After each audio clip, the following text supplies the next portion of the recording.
भाई ने सड़क किनारे एक स्ट्रेंज गार्बेज बिन देखा। अजीब बात यह थी कि यह बिन कवर्ड था पूरी तरह बीज से। बिन को यूज करने में दिक्कत न हो तो भाई ने उसे उठाया और जोर से शेक किया ताकि सारी बीज नीचे गिर जाएं क्लॉथ पर।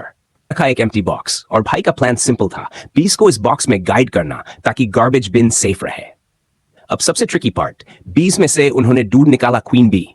क्वीन को छोटे बॉक्स में लॉक किया, फिर मेन बॉक्स में रखा। जैसा क्वीन जाएगी बाकी बीज फॉलो कर लेंगी। बस पूरी स्वार्म बॉक्स में चली गई और गार्बेज बिन फिर से सेफ बन गया। देखो